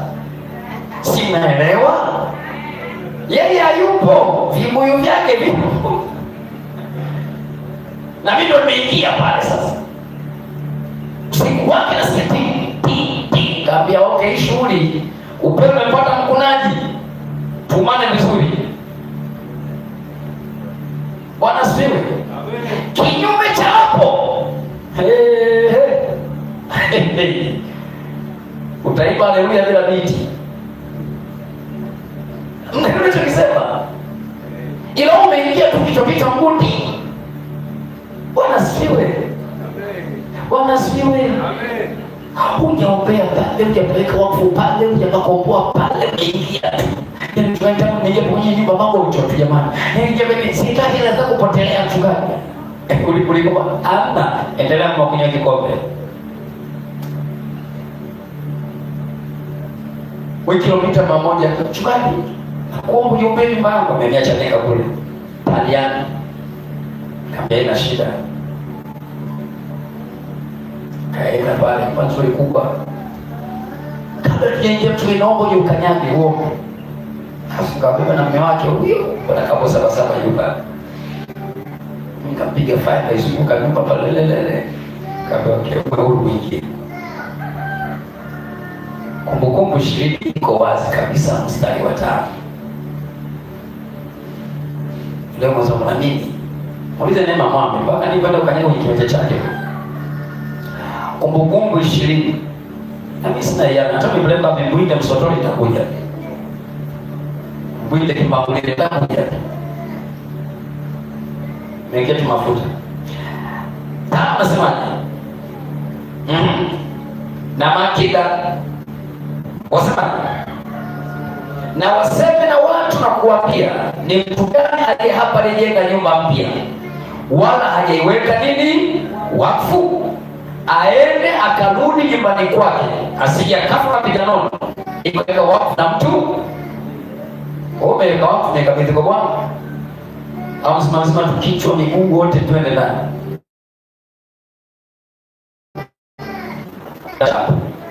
Bwana asifiwe. Waamuzi sura ya 2. Vyanzo vya matatizo, madhabahu na miungu inayoabudiwa kwenye mtaa. Usiku mlaji, ingia kwenye miji ya watu. Bwana asifiwe. Tumeingia hapa, tulikuwa na siku 7 za kufunga na kuomba kwa ajili ya kuweka wakfu hapa. Nimelala siku moja hapa kwenye kifusi kimejaa hapa kiasi. Nimelala hapa usiku, bati hamna huko. Mande tu. Naona leo tumechukua kama uyoga. Nimelala hapa. Naona kwa macho yangu lundo la watu, msafara wa watu natoka hivi na shuka hivi. Niko hapa. Wanapita, naona mimi shiko kichi. Vinapita. Nimelala hivi, naona hivi. Ila leo nasema haleluya. Sababu vyanzo visharudiwa.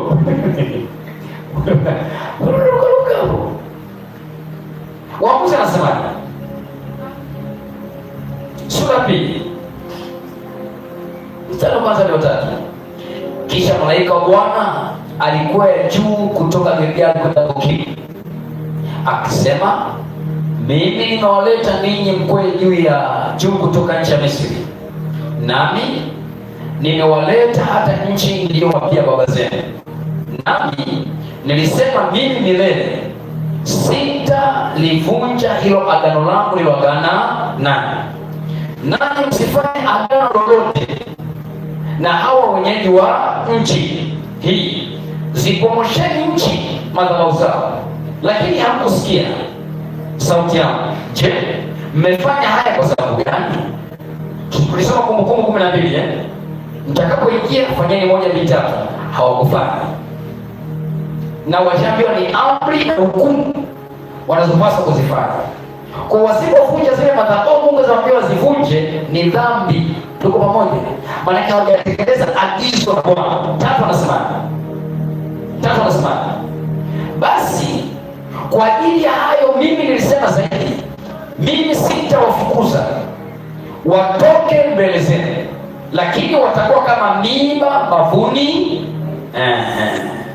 Watakuwa kama miiba mbavuni mwenu, na miungu yao itakuwa ni tanzi kwenu. Kwa chanzo cha hayo nile miungu na madhabahu zao ambazo hujazishughulikia. Yaani kisema niombe mambo ya vita ndio mambo yanakuwa magumu. Nikisipoomba ni sawa, inaenda kunigusia sana vitu. Afika vikuto kuomba ndio usalama wako. Danganya toto, usiombe. Yaani kianza tu kuomba tu inaona ndo mambo yanakaribika. Sawa, usiombe. Afika fikiri usalama yako. Miungu yao itakuwa ni miiba kwa usifikie na usalama. Wacha uombe na matatizo yanaongezeka, kwa sababu Kwani wakati Mungu anataka watoana wa Israeli, Farao akaongeza mizigo mizito, si ndio? Akaongeza utesi, wakawa na mateso magumu. Unafikiri mtaka kujichomoka shetani akoje hivi? Ataongeza maumivu tu, ili uone kwamba wakati unatumika kwake ulikuwa na aueni. Unapotaka kujifungua ile pingu unaonekana ufanyaje? Kwa salama ni kwamba ufanyaje? Usitikise. Wangapi wanafunga pingu? Wangapi? Nipite kashikashi. Omaye. Kilichokufanya ufungu usiniambie. Bwana asifiwe.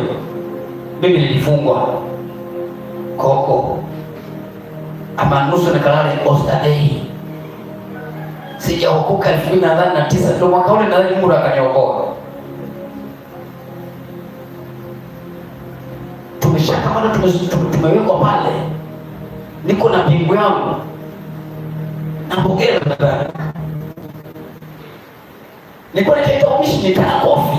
Kabidi nitulie. Nilikuwa nikifanya hivi ndio nazidi kubana. Wakakamata mwingine wakaifungua upande mmoja, wakanifunga na mwingine huko. Tukapelekwa chini pale. Kilichokuja kwenye mdomo wangu, nikasema Mungu, najua nimekukosea. Naomba unisaidie. Nilisema hivi. Sijaokoka. Inajua Mungu alikuwa anakusudia na mimi. Akaja mkubwa wao. Sababu hivi watu wakamata walikuwa kwenye nini kwa wewe? Sasa unasubiri tamko la mkubwa. Sasa wafungueni wacheni waende. Ndio sikurudi tena huko. Mara ya kwanza nimerudi naenda kubatiza. Tokea hapo sijarudi tena. Kama umenitia nusu ya wiki. From there sijarudi. Yaani nimeenda kwenda kule naenda kubatiza. Kwa unapofikiri usalama ni kutokuomba, unajidanganya. Bado uko chini nini? Ya kifungo. Endelea kupekecha. Hata kama pekecha inazidi kukubana pekecha. Bwana kwa sifa. Endelea kupiga maombi.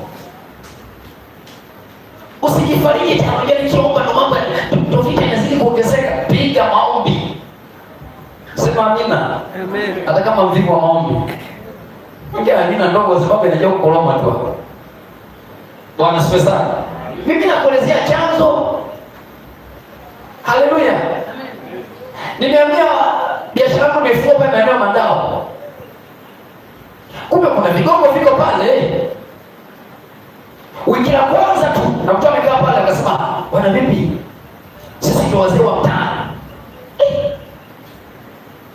Sikujibu kitu. Sasa wazee wa mtaa mimi nasemaje? Sikujibu kitu. Bwana asifiwe. Niliporudi nyumbani kwenye maombi nikamwambia Yesu, najua kabla sijaingia pale ulinionyesha niko pale. Najua siko pale kwa bahati mbaya ni unanipeleka. Nimeambiwa wao ni wazee wa mtaa. Nachokijua mimi wewe ni mzee wa nini? Wasiki. Kumbe sijajua kuna mganga kienyeji pale, sijajua kuna mchawi pale, kuna mchawi pale. Sijui. Mmoja akasema, hapo utakaa hapa. Alifungua fulani kakaruzi mmoja kaondoka. Wa pili akafungua umekani zingine kaondoka. Na wewe? Mimi kabla sijafungua pale, nilisubiri wamefunga aluminium na kitu nikimaliza, wateja wanakuja sianze kazi. Nilimwita mchungaji wangu na sadaka yangu kwenye bahasha, akaja saa 12 pale akaja kupiga fire, nikatoa sadaka yangu, nikaanza kazi. Nikamwambia wao ni wao, mimi ni naijua siri. Tangu 2014, 2025 niko mpaka sasa hivi ofisi hii inadunda. Walioshindana mimi wawili washadondoka. Ninapoongea washakufaga. Mama ana nadhani naelewa. Ndio mtawaja mwaka. Tulimsaidia kufagia niwaachie muendelee. Bwana siwe. Shughulikia miungu, shughulikia madhabahu za mali ulipo. Unapofanya biashara, unaandika biashara ndio uzito usipokumu, nikamwambia ni kwenu, sio kwangu. Ate na mtu. Wewe kaka unasikiliza uhosia kwenye msiba. Ezekiel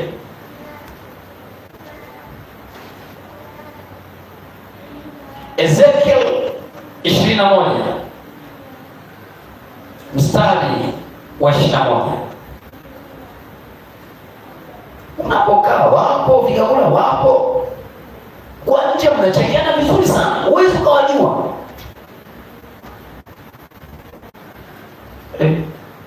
Ezekiel sura 21 mstari wa 21. Kama umefika sema amina. Amina. Umeona Biblia lakini amina hapa Biblia una. Tuende sawa. Moja mitatu.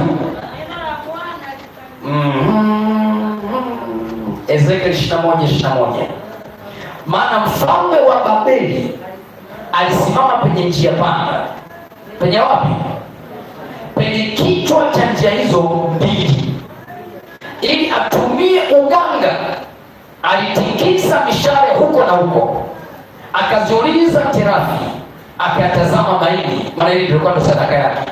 Ni mfalme mkuu wa nchi, naye mwanga.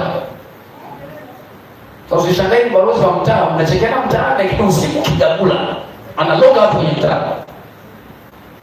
Huyu ni mfalme kwenye njia panda, atumie uganga. Usimwamini mtu wa nje. Na uoga ni hapo ngule ufikiri. Kumtania kwa ni mchawi ni ngumu. Lakini viganga. Amina. Amina. Si mnachekeana? Anza kuomba ya maombi. Anza kupiga.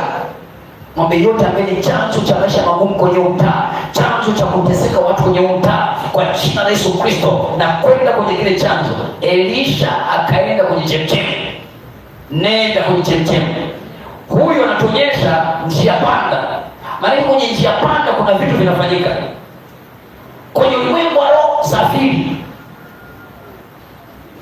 Wanaelewa namba wewe tunaendelea kuhubiri eneo nikawa na watu wakachukua mchanga wenye sasa kwa kodi. Wao yeye tuasi nyama sasa. Umeona maneno sasa ya Japani lakini tunazungumzia hapa. Ngoja 22.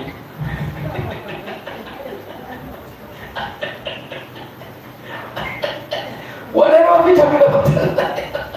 Usifanye mchezo. Usifanye mchezo. Wanajua wana maombi, tuongee kwa kila mtu. Wanajua watu tanacho. Haya. Ile unapita pita. Itapita. Ndio mashauri kwenye Japani ni nazi ndii. Mara chungu kimevunjwa hapa. Nafikiri kawaida. Sio kawaida madhabahu. Inawezekana ndio wanaposukia mipango ya kutesa watu kwenye mtaa. Kwa nini biashara za watu kwenye mtaa? Kwa nini ndoa za watu, watoto wa watu kwenye mtaa? Wewe hujui. Na wewe badala ya kuomba umekaa hivi. Mbona mtu jamani amekuwa jeuri hivi? Mbona jamani tuko na amani kwa wewe magomvi kila siku? Chanzo ni nini? Ninakuza chanzo iko miungu, iko madhabahu mahali. Wanapoifukizia ufumba wanaita watu na masaka kuloga maisha ya watu. Lakini kwa sababu umeiacha amesema itakuwa miiba. Ila unaogopa kuomba. Unatafuta amani na wachawi. Enda kutafuta amani. Zoge kanielewa. Katika mkono wake wa kuume alikuwa na kula Yerusalemu. Elewa akavyoka vyombo vya kubomolea. Kwa hiyo shughuli yake ilikuwa ni kuangamiza nini? Yerusalemu. Na kufumba na kufumbua kinywa katika machinjo. Kuinua sauti kwa kupiga kelele sana. Kuweka vyombo vya kubomolea juu ya malango, kufanya maboma na kujenga ngome. Bwana sifiwe. Afu nafikiri ni kawaida. Ana biashara za watu wanafungua miezi 6, anajitumwa inayofuata miezi 6 ile kodi amelipa ya kukopa. Maana haijazalishi kwenye biashara. Mtaji umeshakata, yanisa akopi ile anajitia moyo. Wenda miezi 6 hivi mambo yatakuwa mazuri. Na yenyewe ya kukopa na sababu na tulibadilisha biashara. Usiposhughulikia madhabahu na miungu inayotawala kwenye ile eneo, badilisha biashara, badilisha mtaji, badilisha na uweza kuvibadilisha. Mambo yatakuwa ni pale. Amen. Ezekiel 11. Tatizo tunajihurumia, ndio shida. Ezekiel 11 mstari wa kwanza mpaka wa 4. Tutamaliza na Yeremia 51. Ezekiel 11 mstari wa kwanza mpaka wa 4. Tutamaliza na Yeremia 51 mstari wa 44. Tukaombe. Ukijirumia sawa, ila mimi kwenye mtaa wangu wa chawi no. Hata kama nimepanga kwenye mtaa wangu wa chawi no, silipa kodi, lakini namiliki. Na kama kuna vibuyu kwenye nyumba baya navyo, fumua aliamishe tu pote la karibu. Amen. Kwa sababu ukisema uviache kwenye hasara ni wewe unaweka, sio?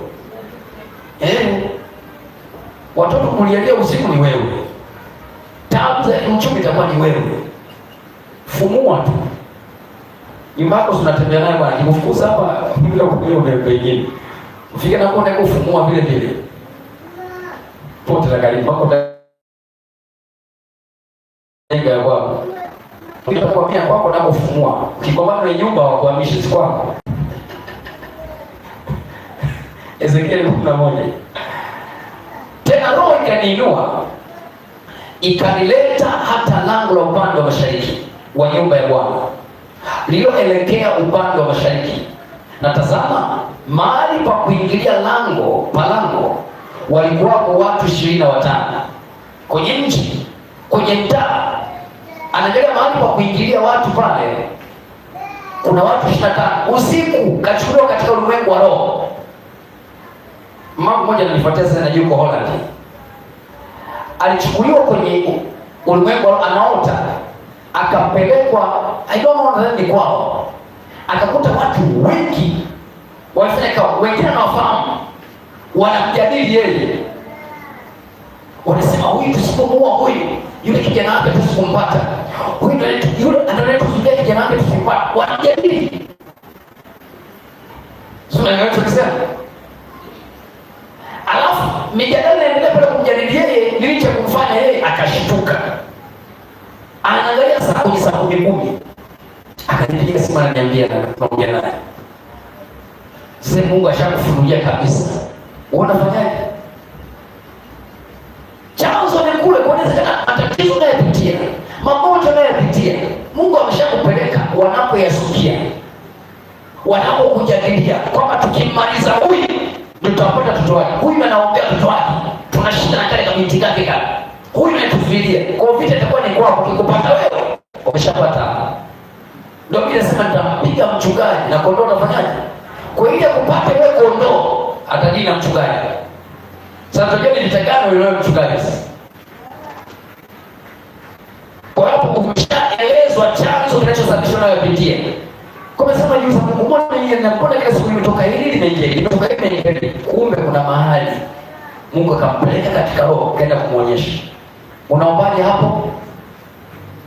Utasema Bwana nisaidie. Mwambie kwenda kufanya pale kikao, shughulika nao, maana wako chini ya miguu yako. Hao watu 25 wamekaa kwenye lango la mji. Wanafanyaje? Mstari wa 3 unasemaje? 2. Na katikati yao nikamwona Yazania mwana wa Azuri na Pelatia mwana wa Benaya, nao ni wakuu wa watu, maana yake ni viongozi. Maana nilimwona mjumbe pale wa mtaa, kamwona mwenyekiti wa serikali za mtaa, kamwona afisa mtendaji pale, kamwona balozi wetu wa mtaa wako pale wanajadili, hawana baya, wako pale wanajadili. Huyu mama anasema aliwekwa pale pembeni yao, wanajadili, yuko pembeni yao, lakini anashika alikuwa hamuoni, yeye anaona. Ndio Mungu anachokifanya. Ezekiel kapelekwa mpaka pale, inawezekana wao hawamuoni, yeye ndo anaona pale. Afu anamwambia sikiliza anachokisema, angalia anachokifanya. 3 anasema 2 anasema akaniambia, mwanadamu, hawa ndio watu wale watungao uovu na kutoa mashauri mabaya ndani ya mji huu. Unapoona mambo mabaya yanatokea kwenye mtaa, kwenye mji, chanzo cha hayo mabaya unayoona hawa. Usema mtafuta Mungu niliyopitia hawa, nimekuonyesha hawa. Lakini anaangalia na kuta balozi wake. Mtendaji wa mtaa yuko pale. Vikakula. Asubuhi wamefunga mtai zao huko ofisini. Wanakusikiza shida zao. Usiku wamesababisha matatizo ambayo yanakupeleka wana wapige wasipigwe. Sauti yako ni ndogo hiyo, maana unatamani kuendelea kubomoa. Watakunyonga vizuri. Tawala. Wasemao wakati wa kujenga wajumba si karibu. Mji huu wa sufuria na sisi ni nini? Ni nyama. Nne anasema basi toa unabii juu yao, mwanadamu, toa unabii. Sasa angalia 9. Neno 9. Nami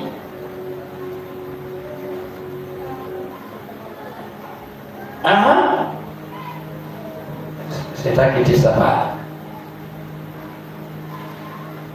Kuna 3. Anasema ikawa nilipotoa unabii, Pelatia mwana wa Benaya, kuna dada alikuwa mjumbe wa nani wa utawa, akafa. Leo mwenyekiti wa mtu alipotoa unabii tu kule kwenye ulimwengu wa roho, akaona amedondoka. Ndipo nikafunika kwa sauti kuu, nikasema Bwana Mungu, je, utakomesha kabisa mabaki ya Israeli? Inawezekana kijumbe wa mtaa anachezea michezo. Unashikilia tuna nikipata hela mchezo, cha maana ninachofanyia sioni. Hela zimerogwa. Maana kijumbe ni kusaidia hela kigakula. Ukipata hela mara umeibiwa, ukipata hela unazungusha tena mchezo, unajitia moyo tena. Ukipokea tu janga limetokea. Zishalogwa. Mkusanyaji ndio anaitawala watu kwenye nini? Kwenye mtaa. Na wamekubana hujiuomba.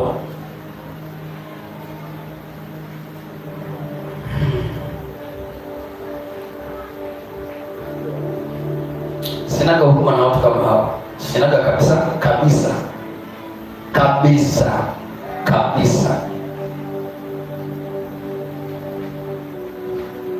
Hawataki kuokoka wafe tu. Kuliko kwenda kwenye tabu kwenye maisha ya watu. Lakini ili Mungu ashughulike nao, anategemea maombi yao. Sasa mwenzangu na mimi, wewe unataka tuvute kwenye maombi wewe, tukubebeze kwenye maombi wewe. Sasa Mungu anatumia maombi ya nani kuwashughulikia? Yeremia 51:44.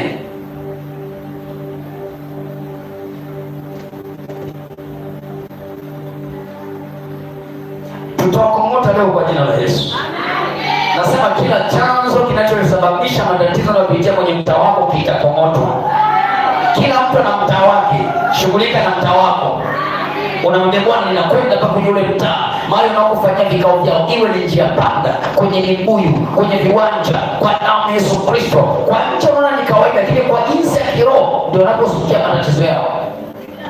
Kwenye lango la mji akapeleka, wamekaa pale usiku wanapanga mabaya. Lakini kwa nje unaona ni mti tu. Ni kiwanja tu, watoto wachezeza mpira pale, usiku shughuli inafanyika. Kuna mtu alipeka mahali fulani kwa mjane wake. Nilipofika tu, nikamwambia amefungua macho yangu baa. Nikamwambia huu mtu una kazi. Achukua kwa nini ngambia huu mtu sio wa kawaida. Si wa kawaida huu. Sio wa kawaida. Wewe umejuaje? Na ndio sinuize nimejuaje. Huu mtu. Sio sinuize nimejuaje. Ilo tofini kawaida tu. Ni mti tu, ni njia panda tu. Wewe. Anasemaje Yeremia 51:44? Moja mitatu. Rudia tena. Katika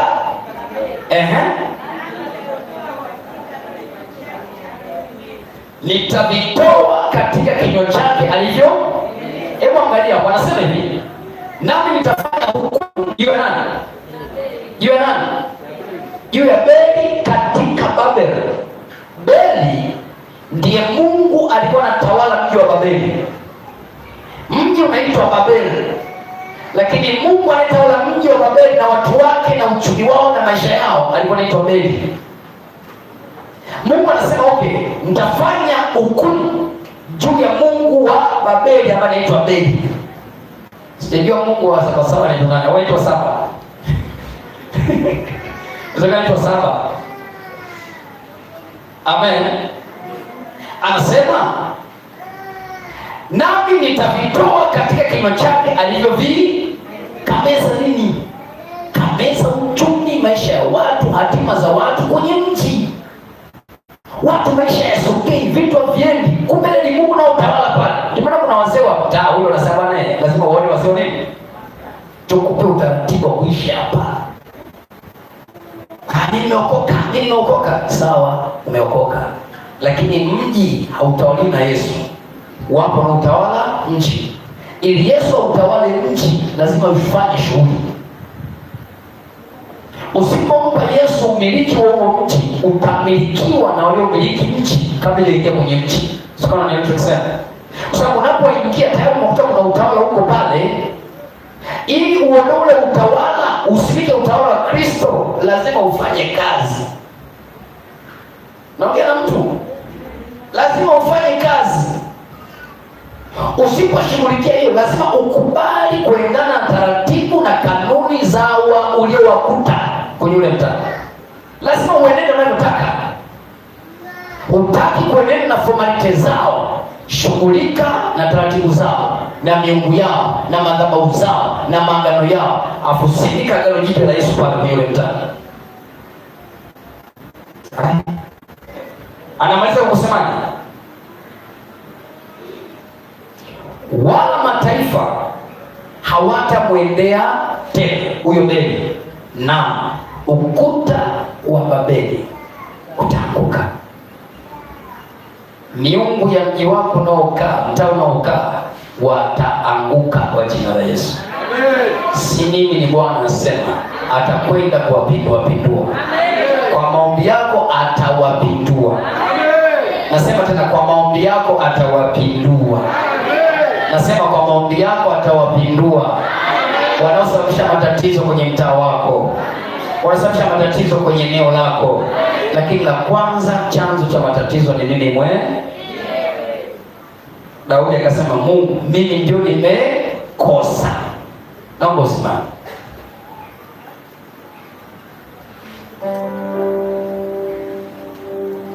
Najua Bwana anatengeneza njia, anatengeneza